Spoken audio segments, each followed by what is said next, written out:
अस्सलाम वालेकुम नाजरीन, प्रोग्राम ग्राउंड ज़ीरो के साथ मैं हूं शिफा यूसुफजई। एक भरपूर सस्पेंस और तनाव के बाद आखिर क्रिकेट और स्पोर्ट्समैन स्पिरिट जीत गई और पाक भारत मैच से कबल और इसके बाद जन्म लेने वाले तनाज़े का ड्रॉप सीन हो गया, जिसके बाद अब Pakistan cricket team Asia cup में यूएई के साथ अपना अगला मैच खेलने में इस वक्त मसरूफ़ है। पाकिस्तान क्रिकेट बोर्ड के मुताबिक आईसीसी के मुतनाज़ा मैच रेफरी एंडी पॉयक्राफ्ट ने पाकिस्तानी क्रिकेट टीम के मैनेजर और टीम के कप्तान से माजरत कर ली है, जिसके बाद पीसीबी ने एशिया कप मजीद खेलने पर रजामंदी जाहिर कर दी है और आज होने वाले मैच में क्रिकेट टीम को शिरकत की इजाज़त दे दी है। एंडी पॉयक्राफ्ट ने पाकिस्तान और भारत के जो 14 सितंबर को होने वाला मैच था उसमें दोनों टीमों के कप्तानों को मुसाफा करने से मना किया था, जिस पर पाकिस्तान क्रिकेट बोर्ड ने एंडी पॉयक्राफ्ट के इस अमल पर सख्त रद्द अमल का इजहार किया और पीसीबी ने इस तर्ज अमल पर एंडी पॉयक्राफ्ट से माफ़ी मांगने और उनको हटाने का मुतालबा किया था। एंडी पॉयक्राफ्ट ने 14 सितंबर के वाक़े को मिसकम्युनिकेशन का नतीजा करार दिया और इस पर बाकायदा माजरत कर ली है। ताज़ा तरीन इतलात के मुताबिक आईसीसी ने 14 सितंबर को पाक भारत मैच के दौरान कोड ऑफ कॉन्डक्ट की खिलाफ वर्जी की इंक्वायरी पर भी आमादगी का इजहार कर दिया है। इससे कबल एक सख्त मौक़िफ़ अपनाते हुए पीसीबी ने यह वाज़े कर दिया था कि अगर एंडी पॉयक्राफ्ट ने माजरत ना की तो Pakistan cricket team Asia cup में मजीद मैच नहीं खेलेगी। पॉयक्राफ्ट की माजरत का पाकिस्तान क्रिकेट बोर्ड को खासा तवील इंतज़ार करना पड़ा, जबकि इस दौरान ये खबरें भी सामने आती रहीं कि क्रिकेट बोर्ड ने पाकिस्तान टीम को दुबई स्टेडियम जाने से रोक दिया है और उनको होटल में ही रुकने का मशवरा दे दिया है। अब आज का दिन इस सारे तनाजुर में कितना हंगामा खेज रहा और माफ़ी के बाद क्या इस तनाज़े को अब दफन ही समझा जाए, इस हवाले से गुफ्तगू करने के लिए हमारे साथ मौजूद हैं 365 न्यूज़ के नुमाइंदा लाहौर जुल्करनैन शेख साहब। अस्सलाम वालेकुम जुल्करनैन। वालेकुम सलाम शिफा। बहुत शुक्रिया जुल्करनैन। सबसे पहले तो ये बताइए कि सारा दिन आप इस सारे मामले को कवर करते रहे, ये कहानी कैसे बदली और इतनी जो ताख़ीर हुई पॉयक्राफ्ट की जो माफ़ी का सिलसिला है उस तक उनको पहुंचने में, तो इस ताख़ीर की क्या वजह समझ में आई आपको? नर्व्स गेम थी, शेम थी शिफा। ये बिल्कुल असाब की जंग थी जिसको आखिरी मिनट तक चलाया गया। मतलब आप इसको थोड़ा सा सीक्वेंस में देखें, ये हैपनिंग तो 72 घंटे पहले की है। पाकिस्तान क्रिकेट बोर्ड ने आइशादा तौर पर दो चीजों के बारे में आगाह किया। एक चीज थी कि आईसीसी का अपॉइंटेड मैच रेफरी जो है वो उस कोड ऑफ कंडक्ट की खिलाफ वर्जी कर रहा है जो आईसीसी ने खुद बनाया, और आईसीसी के हवाले से चीजें बहुत क्लियर हैं। जब कभी भी आपको मुझे कुछ भी ऐसी वायलेशन मिलती है तो फौरन रिजल्ट आता है, पर इस मामले में आईसीसी ने डिले किया। अब कहानी ये बनी कि पाकिस्तान क्रिकेट बोर्ड ने इतवार को होने वाले मैच के फौरन बाद आईसीसी को लेटर लिखा कि आपके मैच रेफरी ने मैच के कोड ऑफ कंडक्ट के खिलाफ हमारे कप्तान को ये कहा कि आप हैंडशेक नहीं करेंगे, जबकि अगर उनको इस लिहाज से कोई इंस्ट्रक्शंस दी भी सही तो वो रिटर्न मैनेजर को लिखते, वो ये नहीं कह सकते। और इस बुनियाद पर इनके खिलाफ कार्रवाई की जाए। और फिर साथ ही पाकिस्तान ने कहा कि हम रिलेक्टेंट हैं कि ये अंपायर अब पाकिस्तान के मैचों में रेफरी जो है वो मैच रेफरी नहीं होगा।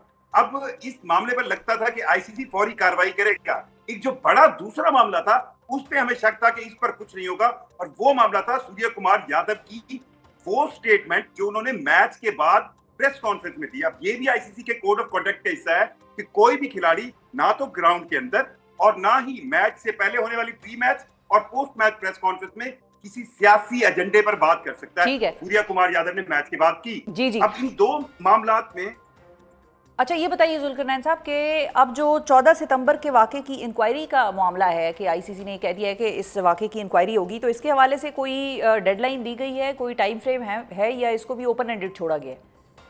देखिए, अब इस इंक्वायरी में, अब इंक्वायरी तो उस वक्त होती है जब आपको लगता है कि यार कोई बंदा अपनी चीज मान नहीं रहा। आज इसका ड्रॉप सीन जब हुआ है तो उस ड्रॉप सीन के अंदर तो एंडी पॉयक्राफ्ट जो है वो उसने आके माजरत कर ली टीम मैनेजमेंट से, कप्तान से, मैनेजर से, हेड कोच से।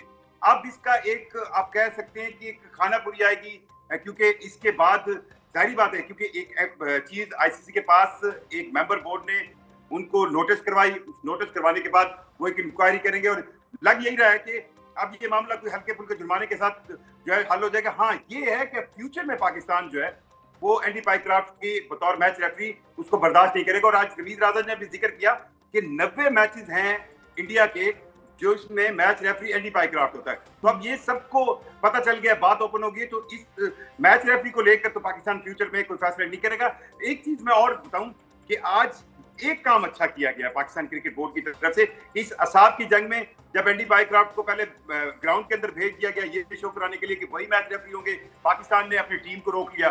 फिर इस जंग के अंदर जो प्लस पॉइंट किया, मोहसिन नकवी को अप्रिशिएट करना चाहिए कि उन्होंने 2 साबिक चेयरमैन पाकिस्तान क्रिकेट बोर्ड को बुला लिया अपने पास, रमीज राजा को और नजम सेठी। जी, मैं उस पे आना चाह रही हूँ।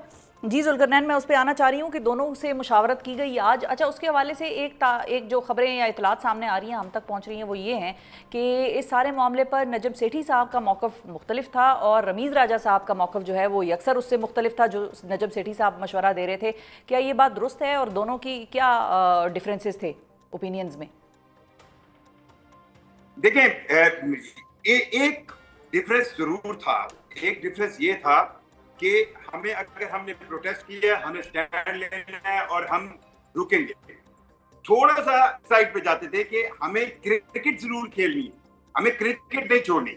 आप एक चीज और भी ध्यान में रखें कि अंडर ये जो एशिया कप है, इसकी सारे ब्रॉडकास्टिंग के वक्त आपके मुआहदे होते हैं। अगर आप यहाँ से चले जाते तो आप अपना जरूर मौक़िफ़ तो बयान करते, लेकिन पाकिस्तान की क्रिकेट को in sense of future cricket, financially sense में और टूर्नामेंट्स की सेंस में कानूनी तौर पर बहुत पेचीदगियां होती। तो ये जरूर चाह रहे थे रमीज राजा कि हमें ये मैच खेलना है। इस दौरान नजम सेठी का ये मौक़िफ़ था कि अगर हम एक पॉइंट पे खड़े हो गए हैं तो हमें फिर उस पॉइंट पर खड़ा होना चाहिए। और इसमें एक किरदार है वसीम खान, जो जनरल मैनेजर है इस वक्त इंटरनेशनल क्रिकेट काउंसिल में। अब वो पाकिस्तानी निजात यूके सिटीजन है, पाकिस्तान क्रिकेट बोर्ड में भी रहे। उन्होंने एंड टाइम पर बहुत कलीदी किरदार अदा किया है और उन्होंने फिर ये एक रास्ता निकाला जिसमें वो एंडी पाइक्राफ्ट को लेके गए। इस दौरान पाकिस्तान टीम को वहां से चलवाया गया। मतलब ये स्टेप्स थे कि एंडी पाइक्राफ्ट जो है वो ग्राउंड में आए तो पाकिस्तान ने अपनी टीम को रोक लिया। एंडी पाइक और इधर चेयरमैन पाकिस्तान क्रिकेट बोर्ड जो है वो मुशावरत में थे और बॉल टू बॉल कमेंट्री चल रही थी। अब एंडी पाइक्राफ्ट को ग्राउंड से वापस बुलाकर जब उनकी मीटिंग कराई गई पाकिस्तान टीम के मैनेजमेंट और कप्तान से, तो उस वक्त पाकिस्तान टीम को ये सिग्नल दिया गया, ओके आप गाड़ी में बैठे और चलें। So it was like this. Opinion जरूर चेंज थी, लेकिन मुझे यूं लगता है कि इस इश्यू में हम बहुत बहुत इज्जत के साथ विन किए। लेकिन अब जो आती है ना, अब आती है पाकिस्तान टीम की परफॉर्मेंस, वो अब हमें परफॉर्म करना पड़ेगा। और ये बात भी तय है कि हमें 21 सितंबर को भी इंडिया के साथ खेलना होगा। सो अब प्लेयर्स पे और समटाइम्स इस तरह के वाकयात जो है नेगेटिव जरूर करते हैं। अच्छा, आप चूंकि जुल्करनैन खुद आ गए हैं परफॉर्मेंस और इंडिया के साथ खेलने के मामले पे आ गए हैं, अगर पाकिस्तान आज का मैच जीतता है तो भारत के साथ पाकिस्तान का इतवार के रोज मैच होगा, वो खेलना पड़ेगा पाकिस्तान को। उस दिन के हवाले से मैं जानना चाह रही हूँ कि क्या पीसीबी को किसी तौर पर किसी किस्म की कोई एश्योरेंस या कोई यकीन दहानी कराई गई है कि भारत उस दिन पाकिस्तान से हाथ मिलाएगा, मुसाफा करेगा? देखिए, अब तो चीजें बहुत ज्यादा रेड एंड व्हाइट में क्लियर होंगी कि आप ब्लैक हैं, व्हाइट है, आप ग्रे हैं, क्या है। अब तो ये सारी चीजें आज आप देख लेना। जिस दिन पाकिस्तान इंडिया का मैच था, रवि शास्त्री टॉस के वक्त कमेंटेटर थे, वो अब इंडियन है। अगर आपको ये एतराज है तो बहुत सी चीजें आज एक इंडियन को नहीं खड़ा किया गया। इसी तरह उस मैच के लिए मेरा ये ख्याल है कि सारी चीजें पहले तय होंगी, क्या किया जाना होगा, क्या किया जाना नहीं होगा। और खास तौर पर ये सिर्फ एक मैच नहीं होगा। 21 सितंबर के बाद अगर पाकिस्तान टीम कुछ परफॉर्म अच्छा करती है तो फाइनल भी हो सकता है। सो अब ये लग रहा है कि असल इम्तिहान आईसीसी का ये होगा कि वो इस मैच से पहले, 21 सितंबर से मैच से पहले किस तरह पाकिस्तान क्रिकेट बोर्ड को और बीसीसीआई को जोड़कर इस तरह मामला फहम अंदाज में चलाए कि कहीं पर भी इस तरह का ब्लंडर ना हो जिस तरह ये हुआ कि बिल्कुल आप टॉस के वक्त माइक म्यूट करने के लिए कहें और रेफरी के। थैंक यू, बहुत शुक्रिया अदा करेंगे। जुल्करनैन शेख 365 न्यूज़ के नुमाइंदे हमारे साथ मौजूद थे। हमें ज्वाइन कर रहे हैं हारून रशीद साहब, जो कि साबिक चीफ सेलेक्टर हैं पाकिस्तान क्रिकेट बोर्ड के। उनसे भी ज़रा जानते हैं कि उन्होंने ये सारी सिचुएशन को किस नज़र से देखा। अस्सलाम वालेकुम हारून साहब। वालेकुम अस्सलाम। अस्सलाम, बहुत शुक्रिया हारून साहब, आपने वक्त निकाला। सबसे पहले तो ये बताइए कि सर आपको क्या लगता है, is it a win win for PCB, for cricket? मेरे अपने नज़दीक देखें इसको, अगर आप अभी फिलहाल मैं समझता हूँ कि बहुत प्रीमेच्योर है किसी भी चीज़ को ड्रॉ करना कि इसका क्या रिजल्ट आया क्या नहीं, क्योंकि जो बैकडोर पे जो चीज़ें हुई हैं उसका तो अभी तक किसी को पता नहीं है। आई थिंक सबसे पहला स्टेप तो ये लिया गया है कि एंडी पाइक्रॉफ्ट को कहा गया कि जी आप सॉरी कर दें। उन्होंने वो अपॉलॉजी कर ली, तो इसलिए वो इशू हो गया रिजॉल्व। अब आगे जाके क्या होना है वो सारी चीज़ें हैं जिसको अभी तय करना होगा, क्योंकि मैं ये फील करता हूँ कि इंडियंस तो अभी भी वैसे ही बिहेव करेंगे। और दूसरी चीज़ आपने ये नहीं देखी कि इस पूरे एपिसोड में जो आज का परफॉर्मेंस है पाकिस्तान टीम का उसको भी अपने सामने रखना चाहिए कि ना तो पाकिस्तानी टीम के प्लेयर्स को ये श्योरिटी थी कि वो खेल रहे हैं कि नहीं खेल रहे, क्योंकि पहले एक स्टेटमेंट हुआ कि जी ठीक है, अगर हमारी बात नहीं मानी गई तो हम पुल आउट कर लेंगे। जी, हम नहीं अब जब आपने पुल आउट नहीं किया उसके बाद आप सोचे ना, प्लेयर्स का जो माइंडसेट है वो तो ऑब्वियसली वक्त के साथ साथ चेंज होता रहता है ना। और उसके बाद टीम ग्राउंड जाने के लिए तैयार हो गई, बस में बैठ के उनको बस से निकाल लिया गया और कहा कि आप वापस होटल में चले जाएं। तो आप सोचिए वो किस माइंडसेट के साथ आज का ये मैच खेलने आए हुए होंगे। आई स्टिल थिंक कि पाकिस्तान का जो टेल एंडर है वो अभी भी पाकिस्तान को थोड़ा सा सहारा दे देता है। आज फिर ये शाहीन शाह जो है एक बड़ी अच्छी इनिंग खेल के एक ऐसे स्कोर पे लेके जा रहे हैं जो पाकिस्तान जो है वो शायद डिफेंड कर ले। लेकिन मेरे अपने नजदीक जो आइंदा सिचुएशन है, अगर पाकिस्तान आज का ये मैच जीत लेता है तो इंडिया से तो फिर खेलना है। सो इंडिया की तरफ से तो ना ही आईसीसी की तरफ से ना ही इंडिया की तरफ से कोई आया एश्योरेंस के कि जी की हैंडशेक करेंगे या नहीं करेंगे, स्पिरिट ऑफ द गेम को सामने रखेंगे कि नहीं रखेंगे, ऐसी तो कोई एश्योरेंस नहीं मिली आपको इंडिया की तरफ से। ठीक है। अच्छा अरुण साहब, चूंकि आपने खुद मैच खेलने की बात कर ली तो मुझे भी ये था कि आज के मैच के ऊपर आपको कैसा लगा पाकिस्तान की कारकर्दगी? वो तो ठीक है सारी बात कि हम प्रिंसिपल्स की बात कर रहे थे, एक बड़ा प्रिंसिपल स्टांस हमने लिया हुआ था, लेकिन अगेंस्ट यूएई पाकिस्तान आज बमुश्किल 144 तकरीबन रन जो है वो बना पाया है। आखिरी ओवर चल रहा है ये। सो हम मतलब भारत के साथ फिर खेलेंगे तो क्या खेलेंगे? नहीं, ये तो आप बिल्कुल ठीक कह रही हैं। देखिए अभी तक अगर मैं थ्रू आउट देख रहा हूँ पाकिस्तान को पिछले 1-1.5 साल से कि पाकिस्तान की टॉप ऑर्डर तो क्लिक ही नहीं कर रही ना। देखिए आपने इस फिटेक्स में बाबर आजम को और रिजवान को टीम से निकाला कि जी उनका स्ट्राइक रेट अच्छा नहीं है। तो आप मुझे बताएं, अभी मैं जब पाकिस्तानी बैटर्स की स्ट्राइक रेट देखता हूँ तो किसी की 113 है, किसी की 115 है, किसी की 120 है। सो मतलब आपने उनको सिर्फ निकालना ही था। मकसद ये है कि आपके पास कोई ना कोई तो रीजन होना चाहिए था ना कि आपने उनको अगर निकाल दिया तो उसी क्वालिटी के प्लेयर या उनसे बेहतर क्वालिटी के प्लेयर आपके पास आते ना। आपके पास जो रिजर्व में पूल है वो तो यही है जो आपके सामने आप खेल रहे हैं। आपके इनके अलावा आपके पास प्लेयर्स नहीं है। सो आप इनसे एक्सपेक्ट कर रहे हैं कि अगर ये आगे जाके जो भारत की मजबूत टीम है उससे भी अगर ये मुकाबला कर सकेंगे तो मैं तो आई थिंक क्योंकि भारत ने काम ऐसा कर दिया है कि जिसका उनको फॉल बैक होगा और आगे जाके उनको प्रेशर आएगा तो पाकिस्तान हो सकता है उस प्रेशर का फायदा उठा के कुछ अच्छा परफॉर्म कर दे। लेकिन अगर ऑन पेपर देखें तो इंडिया की टीम तो बहुत स्ट्रांग। ठीक है, बिल्कुल ठीक है जी। बहुत शुक्रिया अदा करेंगे हारून रशीद साहब, साबिक चीफ सेलेक्ट क्रिकेट बोर्ड हमारे साथ मौजूद थे। और नाज़रीन अब हमें ज्वाइन कर रहे हैं पाकिस्तान क्रिकेट बोर्ड के साबिक चेयरमैन जनाब रमीज़ राजा साहब। अस्सलाम वालेकुम रमीज़ साहब। जी वालेकुम सलाम। Thank you so much Rameez साहब, आपने टाइम निकाला प्रोग्राम के लिए। सबसे पहले तो यही बताइए कि जिस हवाले से जिस तरीके से एंडी पायक्राफ्ट की आई है माजरत कि भाई it was just a miscommunication, वाकई was it just a miscommunication? Is that enough या वो बस हल्की फुल्की मिसकम्युनिकेशन कह के उसको पतली गली से निकल गए? आपको क्या नजर आ रहा है ये सारी सिचुएशन? मेरे ख्याल से जितना करना था प्रेशर वो हो गया, क्रिएट कर लिया, आपने अपना पॉइंट पुट अक्रॉस कर दिया। मेरे लिए जो ज्यादा अलार्मिंग चीज थी वो पोस्ट मैच जो एक नैरेटिव बिल्ड किया उनके कप्तान ने वो थी, और कि वो किसकी एक तरह से एम्बेट या ज्यूरिसडिक्शन में आता है और वो कौन उसका रिस्पॉन्सिबल है, क्योंकि कल को तो फिर ये सभी आज़ाद होंगे, जो मर्जी जाके वहाँ पे बात कर लें। तो आप स्पोर्ट्समैन स्पिरिट की बात करती हैं या आप एक अक्लमंद स्टेटमेंट देने की वो बात करती हैं, तो वो फिर बिल्कुल हाथ से चीज़ निकल जानी थी। तो उन्होंने कहा कि हम इंक्वायरी भी कराएंगे, जो हमें बताया गया था जब हम उस मीटिंग में थे हम वहाँ पे बोर्ड के साथ। तो ख्याल से मामला ठीक है, जितना ही इसको स्ट्रेच करना चाहिए था। मेरी हैंडशेक ज्यादा प्रॉब्लमेटिक चीज नहीं है, इसलिए कि वो उनकी थू उन्होंने स्पोर्ट्समैन स्पिरिट जो है उसको उन्होंने अपहोल्ड नहीं किया था। तो मेरे लिए वो इतनी बड़ी चीज नहीं थी। वो आपको बस थोड़ा सा बैक सीट लेके और एंजॉय करना चाहिए था, जो कि उनको वर्ल्ड लेवल के ऊपर जो है ना थोड़ी सी थू हो रही थी। Anyway. ठीक। अच्छा रवि साहब ये बताइए कि आप आज मुशावरत में मौजूद थे, मोहसिन नकवी साहब से आप मुशावरत करने गए थे, उन्होंने आपको बुलवाया था। What exactly did you advise him? मैं तो जी आराम से घर में बैठा हुआ था, मैच की तैयारी कर रहा था, कॉल आ गई कि तो मैं पहुंच गया। फिर उसके बाद देखिए sweet enough kind enough to listen to my very frank conversation with him.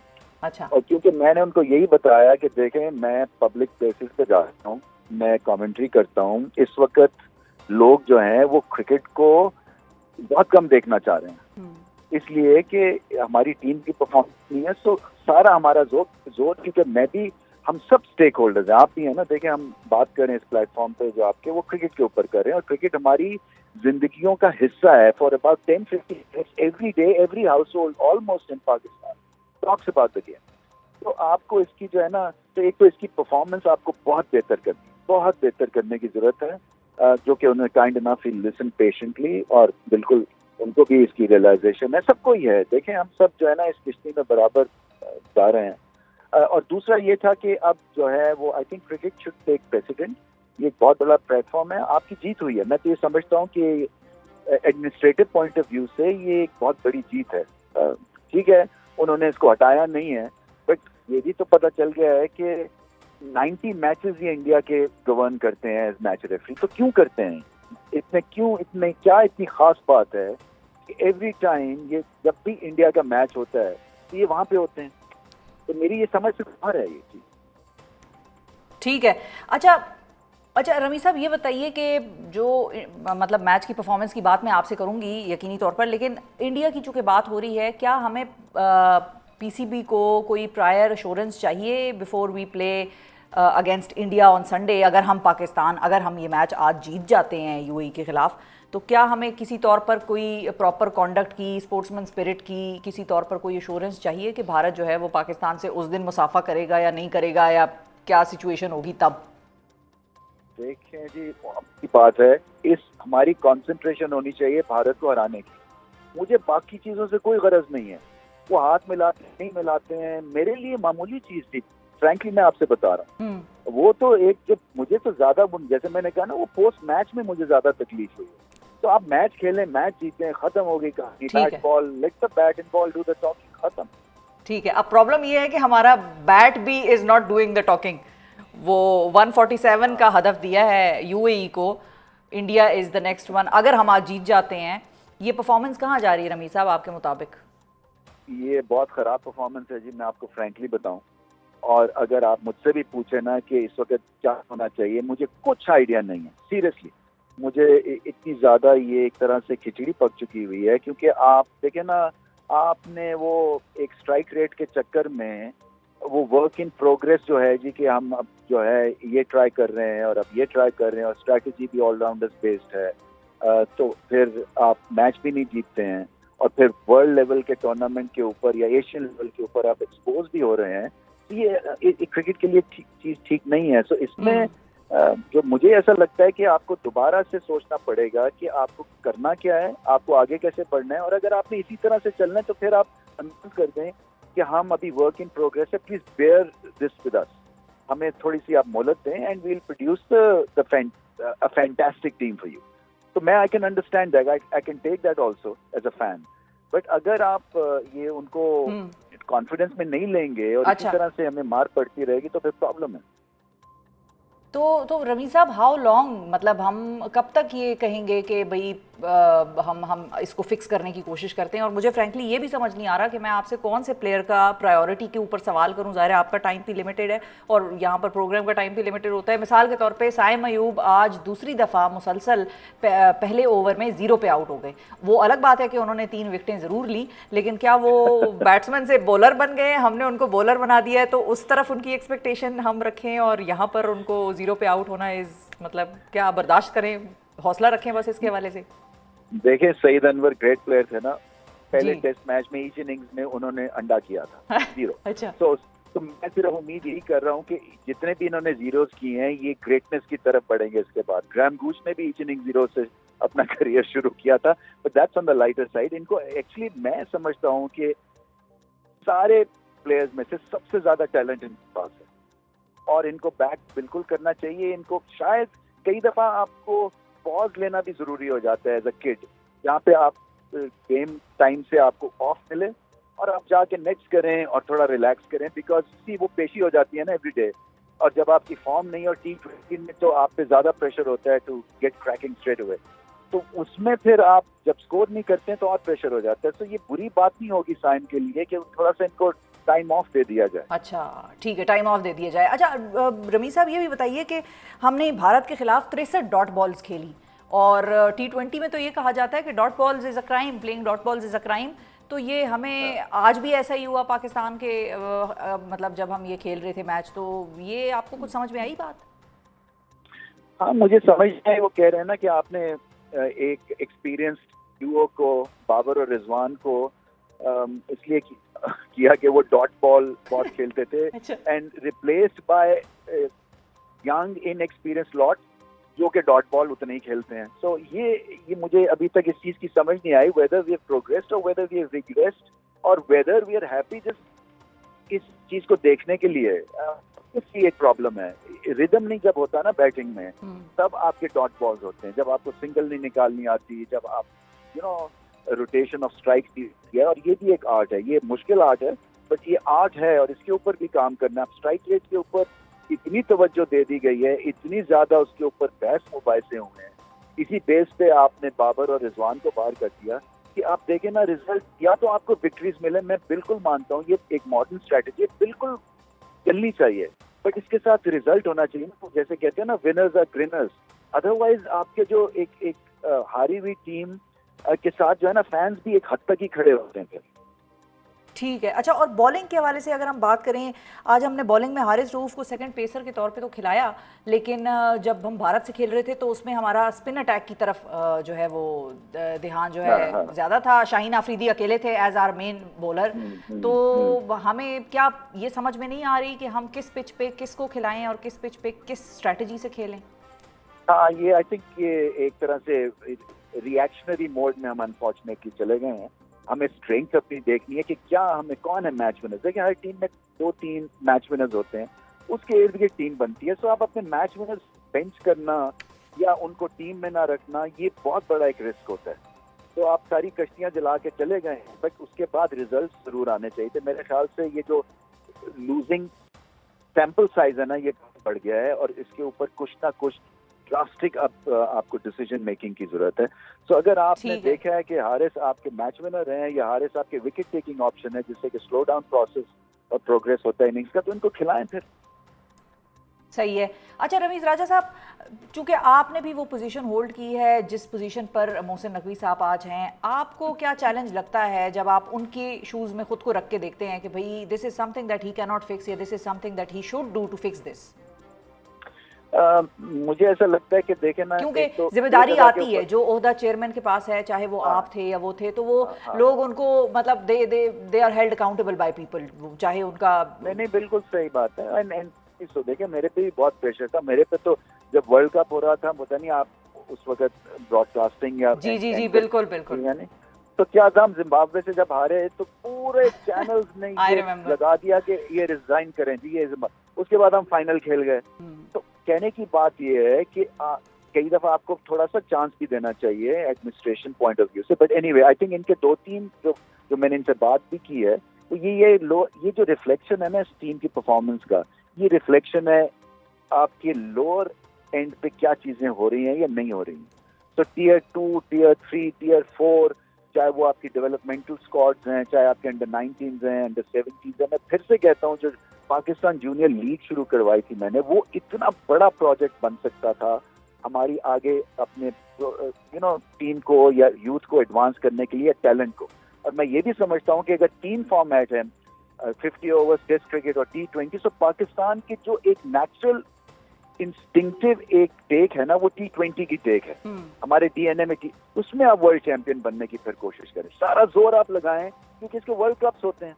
अब आपके प्लेयर्स को पैसे मिलते हैं, आप लीग्स खेलते हैं T20 की, और फिर तो इसमें जोर लगाएं ना। फिर तो आपकी स्ट्रैटेजी होनी चाहिए कि चलें टेस्ट क्रिकेट में अभी हमें लगेंगे 5 साल, 50 ओवर्स बहुत कम होते हैं, उसमें हम ठीक है मिड टीयर की टीम बन गए हैं, बट T20 में फिर आप चैंपियन टीम बने। तो एक तो लोअर टियर पे बहुत काम करना है। इस टीम को बहुत ज्यादा जरूरत है स्किल को इम्प्रूव करने की, बॉडी लैंग्वेज की। और वो किस तरह से होगी रमी साहब? अगर आज का मैं आपसे पूछूं कि आपने उनको क्या यही सेटअप कैरी ऑन करने का मशवरा दिया, या क्योंकि हमने ये देखा कि गैरी कर्स्टन को सैक किया गया, जेसन क्लिस्पी को सैक किया गया, तो इसी सेटअप को कैरी ऑन करना चाहिए माइक हैसन के साथ, या कोई और कोच चाहिए हमें? मतलब देखिए, मैंने ये भी कहा था कि अगर आज मैं 0 करके ड्रेसिंग रूम में जाऊं ना, तो मैं पागल हो जाऊं, इसलिए कि वहाँ पे 7 जो है ना, चाहे वो बैटिंग कोच है, चाहे वो फील्डिंग कोच है, वो फिटनेस कोच है, वो एक और है साइकोलॉजिस्ट है या साइकेट्रिस्ट है, वो मुझे ना देख रहा होगा कि हम इसको जाएं और बताएं, और मुझे नहीं किसी की सुननी, बिकॉज मुझे अपना इंट्रोस्पेक्शन करना है कॉर्नर में जाके। तो ये ओवरलोड जो ड्रेसिंग रूम को कई दफा कर देते हैं ना, एक मॉडर्न वॉरफेयर बना लिया हुआ है। ये मैं उस एरा से आया हूँ जहाँ पे एक कप्तान था, एक लीडर था, एक मैनेजर था, और वो सब चीजें करता था, and it was simple, yet we were the world champions. तो मुझे ये लगता है कि इसके ऊपर डिबेट जरूर होनी चाहिए कि what is enough, what is the minimum और द मैक्सिमम रिक्वायरमेंट जो कि करनी है इनको।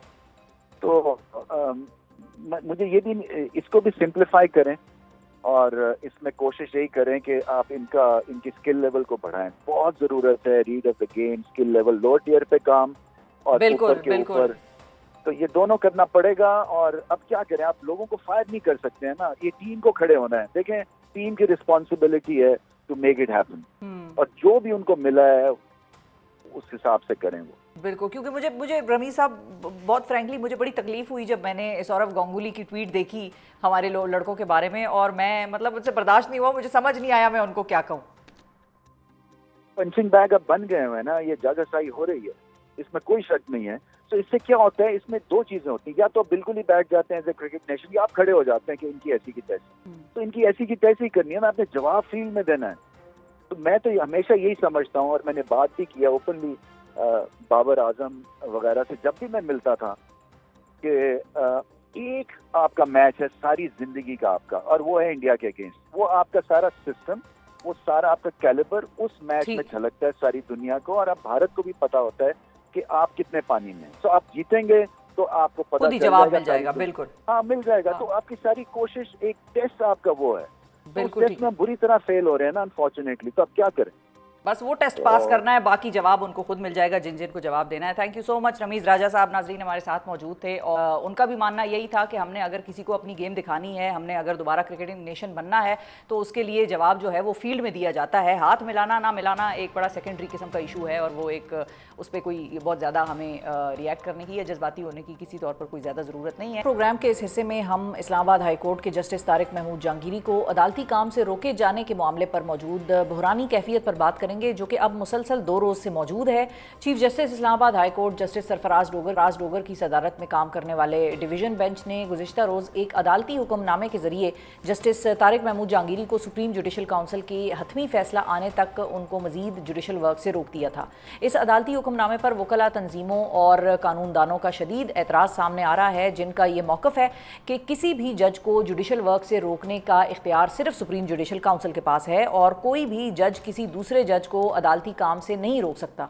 इसी तनाजुर में आज इस्लामाबाद हाई कोर्ट के रजिस्ट्रार के पास सीनियर वकील जहांगीर जदून की जानिब से एक दरख्वास्त भी दायर की गई है, जिसके तहत गुज़िश्ता रोज़ चीफ जस्टिस सरफराज डोगर की अदालत में होने वाली कार्रवाई की ऑडियो वीडियो रिकॉर्डिंग और CCTV फुटेज मांग ली गई है, क्योंकि दरख्वास्त गुजार का मौक़िफ़ है कि समाअत के दौरान चीफ जस्टिस ने ये यकीन दहानी करवाई थी कि वो जस्टिस जहांगीरी को काम से रोकने का कोई ऑर्डर पास नहीं करने वाले, मगर बाद में ये ऑर्डर पास कर दिया गया। इस्लामाबाद हाई कोर्ट में मामलात अब कितने उलझाव का शिकार बन रहे हैं, और जस्टिस जहांगीरी का इशू मजना पेचीदा होने वाला है या हो सकता है, इस हवाले से गुफ्तगू करने के लिए हमारे साथ मौजूद हैं सैयद वाजिद गिलानी साहब, जो कि Islamabad high court bar association के सदर हैं, और हमारे दूसरे मेहमान हैं जहांगीर जदून साहब, जो कि सीनियर माहिर कानून हैं। अस्सलाम वालेकुम जी, आप दोनों का बहुत शुक्रिया, आप दोनों ने वक्त निकाला। सबसे पहले तो मुझे अगर गिलानी साहब आपकी इजाज़त से मैं जदून साहब से आगाज़ करना चाहूँगी, क्योंकि आज इनकी एक पिटीशन जो है वो सामने आई, दायर हुई। और जदून साहब, आपने चूँकि ये पिटीशन दायर की है कि जिसमें आपने इस्लामाबाद हाई कोर्ट रजिस्ट्रार को ये पिटीशन दी है कि ऑडियो वीडियो रिकॉर्डिंग जो है, CCTV फुटेज जो है वो आपको दरकार है, और आपको यकीन दहानी करवाई गई थी कि जो काम नहीं होना आखिर में वही काम हो गया। तो अगर मतलब इस पिटीशन की वजह आपको क्यों ये पिटीशन दायर करना पड़ी, और आपको लगता है कि वाकई ये जो एविडेंस है ये आपको प्रोवाइड कर दी जाएगी? बहुत शुक्रिया। देखें, सबसे पहली बात ये है कि इसमें 2 चीज़ें हैं। अगर एक कोर्ट ऑर्डर गलत पास करती है, जो कोई पार्टी अग्रीव्ड है, तो उसकी एक प्रॉपर रेमेडी होती है, हायर फोरम में वो जा सकते हैं। दूसरी ये चीज़ है कि कल जब ये हियरिंग हुई है तो हमारे जो बार के नुमाइंदे हैं, बार कौंसिल के और बार एसोसिएशन के, वहाँ पे मौजूद थे, और काफ़ी तादाद में वकला मौजूद थे, और मीडिया भी मौजूद था। तो उन्होंने बताया ये है कि क्योंकि ये केस जो है टेक्निकली ऑब्जेक्शन में लगा हुआ था कि क्या रिट पिटीशन जो है जो वो फाइल हुई है वो मेंटेनेबल है या नहीं है। तो जब ऑब्जेक्शन जो है ऑफिस रिमूव न करे तो जो पिटिशनर होता है वो कहता है जी आप ऑब्जेक्शन जो है मेरे कोर्ट के पास पेश करें, कोर्ट में मैं आर्गूमेंट करूंगा। अगर कोर्ट कन्विंस हो गई तो मेरे ऑब्जेक्शन जो है वो रिमूव हो जाएंगे। कोर्ट ना कन्विंस हुई तो वो एक ऑर्डर पास कर देंगे आपके ऑब्जेक्शन जो है वो सस्टेन है, आप इनको रिमूव करें और जाके ऑफिस में दोबारा ये वाली चीजें कमी पूरी करें या ये टेक्निकली मेंटेनेबल नहीं है पिटिशन। अच्छा, तो ये ठीक है साहब, ये भी बताइए कि ये बात तो हमें समझ में आती है कि सीसीटीवी फुटेज अब सिक्योरिटी रीजंस के लिए, सेफ्टी रीजंस के लिए मौजूद होती हैं कोर्ट रूम्स के अंदर, लेकिन क्या ऑडियो वीडियो रिकॉर्डिंग हर समात की हो रही होती है और आवाज़ भी सुनाई देगी कि क्या बात हो रही है, क्या दलाइल या क्या डिस्कशन चल रही है कोर्ट रूम के अंदर? तो ये इतना मवाद रिकॉर्ड हो रहा होता है? नहीं डेफिनेटली वहां पे देखे ना जो सिस्टम साउंड सिस्टम लगा हुआ है उसकी हर चीज रिकॉर्ड होती है। और ये कैमरा ट्रायल तो नहीं था, ये तो ओपन कोर्ट थी ना। अब एक मौकफ आ गया है वकला की तंजीमों का, वकला का 50 से 100 वकला ये कह रहे हैं जी कि वहां पे उन्होंने मैं कहा कि जब तक सुप्रीम जुडिशल काउंसिल का ऑर्डर नहीं आता मैं इस पे कोई ऑर्डर नहीं करता। ये नहीं आपने कहा यकीन दहानी कराई है कि ये करेंगे या वो करेंगे। उन्होंने कहा जी मैं इस पे ऑर्डर नहीं, पहले इस ऑब्जेक्शन का फैसला करेंगे बाद में फिर कोई डिसीजन करेंगे। इसमें मीडिया भी और वकला भी बिल्कुल उनकी एक ही जबान है कि उन्होंने ये कहा। अब इसमें अगर देखें ना अगर ये काम हुआ है, उन्होंने ये रिकॉर्डिंग में पता चलेगा ऑडियो वीडियो पे, और उन्होंने जाके कोई ऑर्डर और कर दिया है तो ये serious misconduct on the part of जज है कि वो कोर्ट में कुछ और कह के और एक अलग बहस है। यानी वो बाकायदा अश्योरेंस दे रहे थे आपको डोगर साहब? नहीं मैंने नहीं कहा कि मुझे इंश्योरेंस दे रहे थे। I was not present in the court. मैं देखे ना मैंने नहीं, तो मतलब जो बात उन्होंने उधर की, मैं वही बात कर रही हूँ कि बाकायदा तौर पे उन लोगों को वहां पर उनकी बात से जो सुनाई दिया, समझ में आया, वो बाकायदा तौर पे अश्योरेंस दी गई कि हम इस किस्म का फैसला नहीं देने जा रहे। उन वकला जो थे वो जब खड़े हुए तो उनको कहा दिया कि आप किसकी तरफ से खड़े हो रहे हैं, आप तो पार्टी नहीं, अभी तो नोटिस ही नहीं मैंने किया, अभी तो ऑब्जेक्शन नहीं आपने हटाए, जब ऑब्जेक्शन हटाएंगे आपको सुनेंगे उसके बाद। तो ये अगर सपोज कि उन्होंने ऑब्जेक्शन हटा दिए तो फिर उसका जो प्रोसीजरल तरीका ये है कि वो जो फाइल है वो ऑफिस में दोबारा जाती है, फिर उस कॉज लिस्ट में रिट का पिटीशन नंबर भी आता है और कॉज लिस्ट आती है और फिर वो हियरिंग के लिए फिक्स होती है। लेकिन इस प्रोसीजर को वायलेट किया गया है, बज़ाहिर प्राइमा फेशिया इस प्रोसीजर को वायलेट किया गया है और जो ऑर्डर पास किया गया है वो उस ऑब्जर्वेशन के मुताबिक या नहीं था। अब जो उन्होंने ऑर्डर पास कर दिया उस पर आप जो है वो मेरिट पे हम बहस कर सकते हैं कि वो इलीगल ऑर्डर है, वाइड बेनिशु है, एक जज दूसरे को वो काम से नहीं रोक सकता, सुप्रीम जुडिशियल काउंसिल नहीं रोक सकती, जजमेंट है सुप्रीम कोर्ट की कि आप जो है जज को अपने आईनी काम से नहीं रोक सकते। जी गिलानी साहब, आपने जहांगीर जदून साहब के आर्गुमेंट सुने और बेसिकली उनका मौकफ यही है कि एक जज दूसरे जज को काम करने से नहीं रोक सकता, सुप्रीम जुडिशल काउंसिल रोक सकती है। और जज साहब ने कोर्ट रूम के अंदर जो बात दीगर वकला के ताउन से या दीगर वकला के थ्रू बाहर आई वो यही थी कि जज साहब ने कहा था कि ऐसी कोई बात हम करने नहीं जा रहे, इस किस्म का कोई फैसला हम देने नहीं जा रहे कि जिसमें हम जहांगीरी साहब को काम करने से रोकें। और उसके बाद फिर जो फैसला आया वो बिल्कुल सिचुएशन के बरक्स आया। आपकी क्या टेक है सर इस पर? देखें, बिस्मिल्लाहिर्रहमानिर्रहीम, बात यह है कि बात बड़ी वाज़ेह करनी चाहिए और अल्लाह और अल्लाह के रसूल के नज़दीक जो बात ठीक हो वो करनी चाहिए। ठीक है, जदून साहब हमारे भाई हैं और उन्होंने किसी हद तक चीज़ें को क्लियर किया है, लेकिन मैं ऑलरेडी मैं खुद भी वहाँ मौजूद था, being a president Islamabad high court bar के, जब पिटीशन सामने आई तो वो जो पिटीशनर थे नंबर 1 वो जो है वो उनकी जगह कोई एक और वकील साहब पेश हुए और उसके बाद जो है वो हमारे वकला के जहन में शायद ये बात थी कि ये जना वो नोटिस हुए हैं या क्या सिलसिला है। जब वहाँ पेश हुए तो पता चला जी कि इसके ऊपर ऑब्जेक्शंस हैं। ठीक है, तो चीफ साहब ने ये कहा कि हम फर्स्ट ऑफ ऑल जो है वो इसको ऑब्जेक्शंस को रिमूव करेंगे, अगर तो ऑब्जेक्शंस है ना रिमूवेबल हुए तो हम करेंगे, सस्टेन हुआ तो सस्टेन करेंगे, ओवर रूल करेंगे। तो उसके बाद तो हमारे वकला वो थोड़े से बाहर आ गए, तो डीआईजी साहब जो हैं और जो डिप्टी अटॉर्नी जनरल हैं उनके बिहाफ पे असिस्टेंट अटॉर्नी जनरल वो पेश हुए और उन आमदो तमाम के तमाम वकला उससे बाहर निकल आए थे और उसके बाद जो डीआईजी साहब थे उनको वहाँ बुलाया गया और उनके सामने उन्होंने ऑब्जेक्शन जो है ना जी वो ओवर रूल किया और ओवर रूल करने के बाद जो है ना उन्होंने कहीं फिर पिटीशन का उन्होंने समाअत की। तो इस हद तक जो ना मैं थोड़ा सा इसको चेंज करके बता नहीं रहा तो हूँ गिलानी कि साहब जो असल आप फिर इसका मतलब कि आप इस ऑर्डर को सपोर्ट करते हैं जो नहीं रिस्ट्रेनिंग नहीं ऑर्डर आया है? मेरी बात सुने ना, मेरी बात सुने। ऑर्डर को सपोर्ट करने की बात अलग है, जो गुफ्तगू है उसको जरा दुरुस्त करना वो अलग चीजें हैं। ठीक है जी, कि फर्स्ट ऑफ ऑल कि हमें कोई नोटिस नहीं हुआ, हम विदाउट नोटिस वहां पे पेश हुए। ये हो जाता है जब भी कोई केस हो किसी वकील का, तो वो विदाउट नोटिस भी खड़े हो जाते हैं और जज साहब अक्सर ये कहते हैं कि आप अपनी सीट से बैठ जाएं, अभी आपको नोटिस नहीं हुए। Number one. सेकेंडली, चूंकि इस पे ऑब्जेक्शन था और कानून यही कहता है कि किसी भी पिटीशन के ऊपर ऑब्जेक्शन हो तो वो एक जो प्रेस्क्राइब लिमिट है, जो टाइम दिया गया है, उसके अंदर अंदर अगर वो ऑब्जेक्शन रिमूव नहीं करता बंदा, तो वो कोर्ट के सामने वो फाइल पेश की जाएगी और अदालत खुद देखेगी कि ऑब्जेक्शन को सस्टेन ठीक है करना है या उसको ओवर रूल करना है। और जब जो है वो उन्होंने objection DIG assistant advocate general के सामने ऑब्जेक्शन रिमूव किए और उसके बाद जो भी कार्रवाई हुई तो उसके बाद हुई। ठीक है, उसमें अब ये है कि उन्होंने ये तो बात काफी हद तक ये चीजें हैं कि कोई भी जज है, सिटिंग जज है, वो 209 के तहत judicial commission supreme judicial council ही जो है ना वो उसकी कार्रवाई करेगी। तो जहां पर ये जो रिट फाइल हुई थी 199 में, 199 में पिटीशन वहां पे फाइल की जाती है जहां पे एफिकेशियस रेमेडी मौजूद ना हो।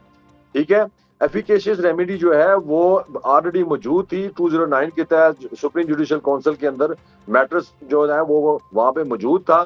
तो इस लिहाज से जो है वो हमारे कुछ खदशात हैं कि ये इस तरीके से ऑर्डर जो है ना वो काबिल समात नहीं रहेगा अगर ये सुप्रीम कोर्ट में जाते हैं। अच्छा। तो ये वहाँ पे ये नहीं ठहर सकेगा किसी जगह पे। ठीक है ना जी? ठीक है जी। जदून साहब, आपका क्या मौक़िफ़ है? क्योंकि बुनियादी तौर पे जो गिलानी साहब हैं वो तो इस आर्ग्यूमेंट को वो खुल के नहीं कह रहे, लेकिन वो वैसे मुझे जो बात समझ में आई वो यही है कि वो इस हुक्मनामे को सपोर्ट कर रहे हैं और उनका जो मौक़िफ़ है वो आपके मौक़िफ़ से यकसर मुख्तलिफ है। नहीं, मेरे ख्याल में तो वो सपोर्ट नहीं कर रहे। मेरी बात सुन ले प्लीज, ये यूं आप जना इंटरप्रेट न मत करें, अदरवाइज मैं ये बंद कर दूंगा। मैं ये कोई जरूरी नहीं है कि मैं आपको इंटरव्यू दूं। जदून साहब मेरे भाई हैं, उनका अपना मौक़िफ़ है, मेरा अपना मौक़िफ़ है। मैं बिल्कुल ये नहीं कह रहा, मैं कह रहा हूं कोई पैसे मिले हैं गिलानी साहब? आप तो मेरे ऊपर ऐसे इल्जाम लगा रहे हैं कि जैसे मैं आपकी बारी है सर, आप बिल्कुल बोलें। सिर्फ मुझे अर्ज ये करने दें कि ना आपने उसके बारे में, मैंने आपसे एक अर्ज की सर, मैंने पूछा कि आप सपोर्ट करते हैं या आप सपोर्ट नहीं करते। आपने ये नहीं कहा कि मैं सपोर्ट नहीं करता, आपने उसकी तावीलें मुझे पेश करनी शुरू कर दी। तो मुझे तो यही तासुर मिलेगा ना सर कि आप सपोर्ट कर रहे हैं। मुझे क्या पता, मैं आपको तावीलें पेश करूंगा। बात नहीं सी है कि आपने मेरे साथ गुफ्तगू कर रही है, तो मैं आप उस पॉइंट से बात बता रहा हूँ कि 209 के तहत सुप्रीम जुडिशल काउंसिल के पास इख्तियार हासिल है। 199 तो मैंने यही सवाल पूछा है जदून साहब से, आपका व्यू पॉइंट फर्क है उनसे, मैंने ये बात की है। मैंने तो नहीं कहा कि आप यहाँ पे ये मेरे भाई बैठे हुए हैं जदून साहब, आप इनसे भी पूछ लें कि 199 में कोई भी पिटीशन फाइल की जाती है तो वहां पर जहां एफिकेशियस रेमेडी मौजूद ना हो वहां पे फाइल की जाती है। तो मेरी नजर में ये पिटीशन जो है ना वो मेंटेनेबल नहीं थी, लेकिन क्योंकि जज ने ये उनको रोक दिया है, तो हमारे वकला के पास ये फोरम है कि हम सुप्रीम कोर्ट में उन ऑर्डर के खिलाफ जा सकते हैं। ये मैंने आपको कहा है। मैंने ये आपको ये नहीं कहा कि मैं किसी को सपोर्ट कर रहा हूँ या मैं किसी को नहीं कर रहा हूँ। बात नहीं सी है कि वो हमारे भाई है। ठीक है, आप दोनों भाई हैं, बिल्कुल बिल्कुल आप दोनों भाई हैं। आप लोगों को एक दूसरे की ज्यादा फिक्र है, हम पे इल्जाम लगा दें, हम आप लोगों के सबके दुश्मन हैं। बात सुन ले, मेरे मौके को सुन ले। तारक महमूद जहांगीरी साहब जो है वो हमारे भाई हैं और बड़े कॉम्पिटेंट लॉयर थे, डिप्टी अटॉर्नी जनरल रहे हैं, अटॉर्नी जनरल रहे हैं। उनकी डिग्री उस वक्त की अगर वेरीफाई बात चीज होती है कि आपने डिप्टी अटॉर्नी जनरल जब लगाया तो उस वक्त उनकी असनाद को चेक नहीं किया गया। मेरा इस चीज के पे मौक़िफ़ है। बात ये है कि मैं ये बताइए जी जदून साहब। अब मैं सवाल करने के बजाय सीधा आपकी तरफ आती हूँ, ना कुछ कहूंगी ना कुछ सुनूंगी, बर्दाश्त का आलम हमारा बस यही है। तो आप बताएं सर कि आपका क्या मौक़िफ़ है? अब जो बात गिलानी साहब ने की है, और मैं कोई इंटरप्रिटेशन नहीं दे रही, आवाम खुद समझदार हैं, वो खुद फैसला करें कौन किसकी हक में है, किसके खिलाफ है या नहीं है, ये आवाम का फैसला। नहीं देखें, जो गिलानी साहब ने पहला पॉइंट तो बड़ा क्लैरिफाई कर दिया कि हम सारे लोग बाहर आ गए, मीनिंग देयर बाय कि वहाँ पे ये एश्योरेंस थी कि आपको सुनेंगे जब ऑब्जेक्शन की बारी आएगी या सुप्रीम जुडिशियल काउंसिल में फैसला आने तक ये काम करें। इसीलिए देखें ना, ये एम्बिग्युइटी पैदा हो गई है। अब आपको उनके बयान से, मेरे बयान से, फिर उन्होंने कहा जी उन्होंने लॉ अफसर को पीछे बाद में बुलाया है। अब इसकी क्या एविडेंस है हमारे पास कि लॉ अफसर को बुलाया और उन्होंने दूसरी पार्टी को नहीं बुलाया? तो इसीलिए तो मैंने ये एप्लीकेशन दी है कि अगर हमें ऑडियो वीडियो रिकॉर्ड मिल जाता है इसका, तो वो चीज बिल्कुल क्लैरिटी के साथ आ जाएगी कि ऑर्डर किस और अगर सिचुएशन में चले ठीक है जदून साहब, क्विकली ये बताइए कि अगर नहीं मिलता आपको रिकॉर्ड, तो फिर ये व्यू पॉइंट, आपका आर्ग्यूमेंट आप साबित कैसे करेंगे अगर रिकॉर्ड मिसाल के तौर पे नहीं दिया देखिए, जाता? हम तो कोशिश ही कर सकते हैं ना। एक चीज हम आगे इसमें रेट कर देंगे जी कि हाईकोर्ट का रजिस्ट्रार है उसको डायरेक्शन दे के हमें प्रोवाइड करें। अगर वो नहीं करते तो यही बात है कि अब वकील जो है वो किसी को जबरदस्ती तो कुछ नहीं कर सकते। हमारे पास लीगली रेमेडी है, आप आगे अगले फोरम पे चले जाएंगे, उससे अगले पे चले जाएंगे। जब सारी रेमेडी खत्म हो जाएगी तो फिर बैठ जाएंगे। यही तो मैडम को ये मैं बात बता रहा हूँ कि जहाँ पे ये चीजें नहीं होंगी तो ऊपर से रेमेडी आएंगी। फिर असिस्टेंट अटॉर्नी जनरल पेश हुआ है तो उसकी वहां पे हाजिरी लगी हुई है, ठीक है ना जी। वो असिस्टेंट अटॉर्नी जनरल कैसे अपने आप उस बयान से या उसकी अपीयरेंस से वो कैसे इनकार कर सकता है कि मैं पेश नहीं हुआ हूँ? मैं ये बात करता हूँ। ठीक है, ठीक है। अब जब देखें ना, ये इसीलिए कंटेंट की हम तो वैसे गिलानी साहब बात कर रहे हैं कंटेंट की, कि ये बस सिर्फ हम तो ये पूछ रहे थे कि ये बात हुई गिलानी थी या साहब, नहीं देखिए हुई थी। बात तो गिलानी साहब ने बात ठीक की। उन्होंने अपना ये देखें, वो उस ऑर्डर को भी सपोर्ट नहीं कर रहे। वो ये कह रहे हैं कि पिटीशन मेंटेनेबल नहीं थी। जी जी वो जी, देखें ना, बिल्कुल, हमारे बिल्कुल। बाहर के हमारे प्रेसिडेंट हैं, ये इनका लीडिंग रोल है, हम इनके पीछे खड़े हैं। जब एक देखे ना, एक क्लैरिटी इनके मौकफ में आएगी तो हमारे मौकफ इनके साथ होगा। हम समझेंगे कि इनके मौकफ में लचक है तो हम इनको करेक्ट कर सकते हैं। हमारा ये जो है ना फिड्यूशियरी रिलेशन है, हमने इनको वोट किया है, सपोर्ट किया है, तो हम इसमें कह सकते हैं बिल्कुल, कि आप बिल्कुल, इस जगह पे बिल्कुल, गलत हैं, आप इनको दुरुस्त करें। तो अब जब इनका जी, स्टैंड बिल्कुल। ठीक है कि जी डिग्री पहले आपने चेक नहीं की है, देखे ना, जब जज बनता है बंदा तो इंटेलिजेंस एजेंसी जो है, क्या आप उसको बुलाएंगे कि जिनने वेरीफाई की है? फिर उसके बाद जुडिशियल कमीशन से पहले एक जज जो होता है वो हाई कोर्ट का या सुप्रीम कोर्ट का तमाम डॉक्यूमेंट वेरीफाई करता है, तब जुडिशियल कमीशन के पास जाती हैं चीजें। वो सीवी के मुताबिक हर चीज टिक मार करके ठीक है जी, वो वेरीफाई करता है क्या उस जज के खिलाफ कोई आप एक्शन लेंगे। ये देखे ना, ये आप गिलानी साहब का भी मौकफ यही है कि ये जो काम है ये मेलाफिडी है, मेलस पे मबनी है। तो हम देखें, हमारा अगर बहुत क्लैरिटी के साथ मौकफ है कि अगर चीफ जस्टिस साहब इस मेलस में इन्वॉल्व हैं, अगर ये सीरियस मिसकंडक्ट में इन्वॉल्व हैं, तो इनके खिलाफ भी फिर उसी तरह कार्रवाई होनी चाहिए जिस तरह आप जंगीरी साहब के खिलाफ एलिजिबली कार्रवाई कर रहे हैं। तो ये देखें ना, आप इस तरह नहीं कह सकते कि एक बंदे को डिस्क्रिमिनेट करें, आप उस पर एक वैसे सीरियस एलिगेशन लगा दें जिसके पास आपका सबूत ना हो, तो दूसरा बंदा जो है इस तरह मर्जी ऑर्डर पास करता जाए। इस तरह नहीं हो सकता। बहुत शुक्रिया अदा करेंगे जहांगीर जदून साहब, नाजरीन हमारे साथ मौजूद थे, गिलानी साहब हमारे साथ मौजूद थे। दोनों का आपने मौकफ सुना, दोनों तकरीबन एक जैसी बात ही कर रहे हैं और दोनों ने एक दूसरे के मौकफ को सपोर्ट किया है। मेंटेनेबिलिटी के ऊपर बात की है गिलानी साहब ने, और जदून साहब ने अपना रीज़न भी बताया कि उनको क्यों पिटीशन फाइल करनी पड़े सीसीटीवी फुटेज और ऑडियो वीडियो रिकॉर्डिंग के लिए, और क्या मामला हुआ था अदालत में और उन तक क्या खबरें पहुंची थी। प्रोग्राम में बात होगी सर्वाइकल कैंसर की और इस हवाले से पाकिस्तान में चलने वाली मुहिम की। सर्वाइकल कैंसर को इस वक्त पाकिस्तानी खवातीन में अमवात की दूसरी बड़ी वजह करार दिया जा रहा है, और इसी तनाजुर में अब पाकिस्तान भर में इस कैंसर के खिलाफ एक आगाही मुहिम के साथ साथ वैक्सीन लगवाने की एक कैंपेन भी लॉन्च कर दी गई है, जिसके तहत अब 9 से 14 साल की बच्चियों को 15 से 27 सितंबर तक एंटी सर्वाइकल वैक्सीन लगाई जाएगी। पाकिस्तान से कबल दुनिया के दीगर 130 ममालिक में भी खवातीन और बच्चियों को ये वैक्सीन लगाई जा चुकी है। ताहम दूसरी जानिब पाकिस्तान में इस वैक्सीन के हवाले से एक मनफी मुहिम भी चल रही है, लोगों को कुछ कन्फ्यूजन है। फिर बच्चियों के एज के हवाले से लोग बड़े कंसर्न है कि भाई इतनी छोटी एज में क्यों लगानी है, क्या बड़ी एज में लगाई जा सकती है, जिसके तहत ये जो वैक्सीन है इसको बच्चियों की सेहत के लिए भी नुकसानदेह करार दिया जा रहा है। कुछ इस किस्म की बातें सोशल मीडिया पर चल रही हैं, सो हमने आपको एक्सपर्ट से मिलवाएं और उनकी बात सुनवाएं कि वो क्या कहते हैं। सर्वाइकल कैंसर कितना मूजी है इस वक्त पाकिस्तान की, अगर हम बात करें तो डेटा क्या बता रहा है हमें इस हवाले से, और वैक्सीन लगवाना कितना ज़रूरी है, इस हवाले से गुफ्तगू करने के लिए हमारे साथ मौजूद हैं प्रोफेसर डॉक्टर सादिया एहसन पॉल, जो एक कंसल्टेंट गायनोकोलॉजिस्ट हैं और सिंध में एंटी सर्वाइकल कैंसर मुहिम के हवाले से बनाई गई जो टेक्निकल कमेटी है उसकी मेंबर भी हैं। अस्सलाम वालेकुम डॉक्टर साहिबा। वालेकुम सलाम। Thank you so much doctor साहिबा फॉर योर टाइम। सबसे पहले तो ये बताइए कि आप बतौर गायनोकोलॉजिस्ट इस चीज़ पर काम कर रही हैं, आप टेक्निकल वर्किंग ग्रुप का मेंबर भी हैं, सो आपकी क्या फाइंडिंग्स हैं सर्वाइकल कैंसर के हवाले से? पाकिस्तान में ये कितना प्रेवलेंट है? पाकिस्तान में देखें ये तीसरे नंबर का है कैंसर जो औरतों में है, ब्रेस्ट और ओरल कैविटी कैंसर के बाद। हर साल तकरीबन 5,000 औरतों में ये डायग्नोज होता है।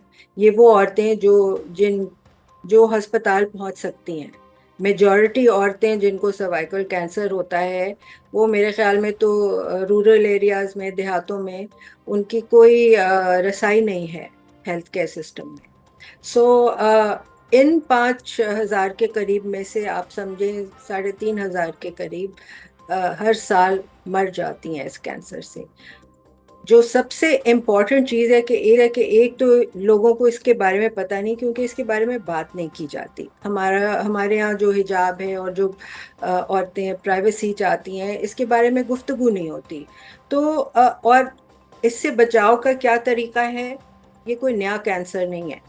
इससे बचाव के बेसिकली 2 तरीके हैं। एक है कि आप वैक्सीन लगवा लें, और शादी से पहले इज़ द बेस्ट टाइम। और अच्छा। दूसरा है कि आप स्क्रीनिंग करें। स्क्रीनिंग होती है pap smear, VIA, HPV test. तो ये स्क्रीनिंग जो है ये पाकिस्तान में तो ना होने के बराबर है। आप समझें 5% औरतों की भी स्क्रीनिंग नहीं होती है। और डॉक्टर और साहब, डॉक्टर साहब हम ये किसी जरा आप सुन ले जी प्लीज। जिन औरतों की स्क्रीनिंग होती है वो अपर सोशल क्लास की और बेहतर सेहत वाली औरतें होती हैं, जिनमें सर्वाइकल कैंसर कम होता है। अच्छा। जिनमें ज्यादा होता है उनकी स्क्रीनिंग भी नहीं होती। अच्छा डॉक्टर साहब, सो अगर मैं वजूहात के ऊपर आऊँ, हम स्क्रीनिंग पे भी आते हैं, लेकिन अगर वजूहात अगर मैं आपसे जान सकूँ, हम क्या मालूम कर पाए हैं, रिसर्च हमें इतना गाइड कर सकती है कि ये कैंसर जो है वो होता किन वजूहात की बिना पर है? जी, इसमें अब कोई दो राय नहीं है, रिसर्च की भी ज़रूरत नहीं है। बहुत पहले से हमें मालूम है कि ये HPV वायरस होता है, जो कि बहुत कॉमन वायरस है। और ये मस्से और ये जो वॉट्स हो जाते हैं स्किन पे, यही वायरस है जो वॉट्स का भी वो बनता है अच्छा। रीज़न। इसकी 200 से ज़्यादा किस्में हैं, और जिनमें से 20 के करीब जो हैं वो कैंसर में तब्दील कर सकती हैं इन्फेक्शन के बाद। तो पाकिस्तान में देखें, ये 20 साल पहले से वैक्सीन इस्तेमाल हो रहा है दुनिया में, और तकरीबन 200 ममालिक के करीब इस्तेमाल कर रहे हैं। और पाकिस्तान में तो ये बहुत देर से आया है। हम गायनाकोलॉजिस्ट, जो कि ऐसी औरतें जिनको सर्वाइकल कैंसर होता है, वो लेट स्टेज पे आती हैं डॉक्टरों के पास। और अगर वो आती हैं, या फिर वो घर में सिसक सिसक के दर्द के साथ मर जाती हैं, कभी स्क्रीनिंग का बेस्ट अस्पताल टाइम का। क्या होता है डॉक्टर साहबा? अगर जिस तरह हम ब्रेस्ट कैंसर की बात करते हैं, कहते हैं ओवर 40 लाजमी खवातीन साल में एक बार या 6 महीने बाद करवा लिया करें मैमोग्राफी, तो इसकी स्क्रीनिंग का बेस्ट टाइम नहीं, क्या होता ये है? मैमोग्राफी से स्क्रीनिंग नहीं होती सर्वाइकल कैंसर की। नहीं नहीं, ये मैं ब्रेस्ट पैप्स कैंसर की बात कर रही हूँ कि उसके हवाले से कहते हैं ना कि 40 साल के ऊपर खातून हो जाए तो वो ज़रूर करवाए अपनी जी स्क्रीनिंग। जी तो जी जी, इसकी स्क्रीनिंग की कोई एज है कि इसके बाद तो लाजमी करवानी चाहिए लड़कियों को, खवातीन बिल्कुल को? है। हमारे पास गाइडलाइंस भी हैं, हमारी प्रोफेशनल सोसाइटीज ने बनाई हैं, SOGP ने, अमान और NCMNH ने। और ये हमारे वेबसाइट पे भी हैं। सो शादी के बाद हर 5 साल पे, शादी के 5 साल बाद पैप्समियर टेस्ट होना चाहिए, चेकअप होना चाहिए। और अगर कभी किसी औरत का नहीं हुआ पैप्समियर या इंटरनल चेकअप, तो 35 साल की उम्र तक ज़रूर होना चाहिए। और अगर वो नॉर्मल रिपोर्ट आए तो उसको 45 ईयर्स यानी 5 से 10 साल बाद दोबारा। दोबारा रिपीट ठीक है। करना चाहिए। ठीक जी, है। अच्छा, अब वैक्सीन के हवाले से ज़रा आते हैं कि लोग ये कह रहे हैं कि पाकिस्तान दुनिया में अगर 130 ममालिक में पहले से मौजूद था, तो पाकिस्तान में अब क्यों आया? गवर्नमेंट इसको क्यों पुश कर रही है? फिर छोटी बच्चियों को क्यों लगाना है? ये सारे वो सवालात हैं जो लोगों को भी कंफ्यूज कर रहे हैं, जो लगवाना चाहते भी हैं उनके भी दिल में खौफ डाल रहे हैं। सो इन सब का आप जवाब दें डॉक्टर साहबा। देखिए, मैं भी पाकिस्तानी हूँ, और अनफॉर्चुनेटली मुझे ये कहना पड़ रहा है कि जो पाकिस्तानी हैं ये कॉन्स्पिरेसी थियोरी में माहिर हैं, और हर कोई माहिर बन जाता है। जितने लोग उल्टी सीधी बातें कर रहे हैं वो डॉक्टर भी नहीं है, उनको कोई हक नहीं पहुंचता। ये वही वाली बात है कि मैं जी एटम बम की स्पेशलिस्ट बन जाऊं डॉक्टर होके, ठीक है, जबकि मुझे एटम का ए भी नहीं पता। तो this is very wrong. These people are doing harm to their daughters and to the women of Pakistan. इसलिए ये कोई, इसको कहते हैं देर आए दुरुस्त आए। ठीक है। हम जो गायनाकोलॉजिस्ट हैं पिछले 20-25 साल से डिमांड कर रहे हैं कि पाकिस्तान में होना चाहिए, आना चाहिए। पहले था, और बहुत महंगा था और अच्छा। अमीर लोग लगवा रहे थे, प्राइवेटली। ठीक है, ठीक अब है। वो नहीं है। ठीक है, प्राइवेटली लगवा रहे थे, अब गवर्नमेंट जो है उसको फ्री ऑफ कॉस्ट कर रही है। अच्छा डॉक्टर साहब क्विकली ये भी बताइए कि वैक्सीन लगवाने से इसके 100% चांसेस प्रिवेंशन के हो जाते हैं या कोई एक आधा % चांस रह जाता है कि लेटर इन लाइफ यू में गेट। देखिए, जिंदगी में कोई चीज 100% नहीं होती और 0% भी नहीं होती। ठीक है। ये वैक्सीन एक सिंगल शॉट अगर लग जाता है, और बेस्ट एज जो आप एज की बात कर रही हैं, best age between 9 to 14 years है। इस उम्र में ये कम उम्र की बच्चियों की बात नहीं है, इस उम्र में बच्चियों का और लड़कों का भी, हम सब इंसान हैं, जो इम्यून रिस्पॉन्स है ये बहुत अच्छा होता है। अच्छा। ठीक है, एंटीबॉडीज अच्छी बनती हैं, तो एक ही डोज से उनको पूरी जिंदगी की इम्यूनिटी मिल जाती है। अच्छा, जस्ट ठीक है वन ना? शॉट है इसका? वन शॉट 95% प्रोटेक्ट करता है सर्वाइकल कैंसर से। तो आप, इट्स अ नो ब्रेनर ठीक कि है। आप, मैंने अपनी बेटी को वैक्सीनेट किया हुआ है जब वो इस उम्र की थी। अच्छा, तो और इससे कोई इनफर्टिलिटी वगैरह नहीं होती। मैं खुद एक नानी बन चुकी हूँ, ये और मेरी आपने बड़ा जैसी इंपॉर्टेंट पॉइंट, बिल्कुल ये पॉइंट वो था बिल्कुल जिस पे बड़ी बहस हो रही है। अच्छा डॉक्टर साहब ये भी बताइए क्विकली कि जिन लड़कियों ने बचपन में नहीं लगवाई है, जिन बच्चियों के टाइम पे उस वक्त अवेयरनेस इतनी नहीं थी, अब वो बड़ी हो गई हैं, 30 साल की हो गई हैं, 35-40 की हो गई हैं, क्या अब वो लगाएंगी तो ये वैक्सीन इफेक्टिव होगी या अब वो टाइम गुजर गया है जब उनको इसका ज़्यादा फायदा होता? नहीं, बिल्कुल इफेक्टिव होगी, लेकिन 95 या 100% नहीं होगी। ठीक है, तो इसमें जब एक दफ़ा ये उम्र गुजर जाती है तो कम से कम 2 डोजेज उनको देने पड़ते हैं। अच्छा। तो हाँ, 6 महीने के बाद एक और डोज देना होगा, क्योंकि इम्यूनिटी इतनी अच्छी नहीं होती, इतना अच्छा इम्यून रिस्पॉन्स नहीं होता एज वी गेट ओल्डर। तो इसीलिए ये एज ग्रुप, हुकूमत ने, देखें, हम लोग हर वक्त क्रिटिसाइज कर रहे होते हैं हुकूमत को, जब कोई अच्छा काम कर रहे हैं तो प्लीज इनकी तारीफ कर लें। ठीक है ना? इट डजेंट मैटर किस पार्टी के हम हैं या सपोर्ट करते हैं, ये एक अच्छा काम पूरे पाकिस्तान में हो रहा है। और आपको पता है, पहले सिंध और पंजाब और केपी, ये बलोच, ये इधर कश्मीर में हो रहा है, लेकिन बलोचिस्तान और केपी के उसके बाद आएंगे, ठीक है। थोड़ा देर से हो रहा है। तो वो हमसे नाराज हो रहे हैं, हमसे डिस्कस कर रहे हैं कि भाई हमारे प्रोविंस में क्यों नहीं हो रहा। We want it.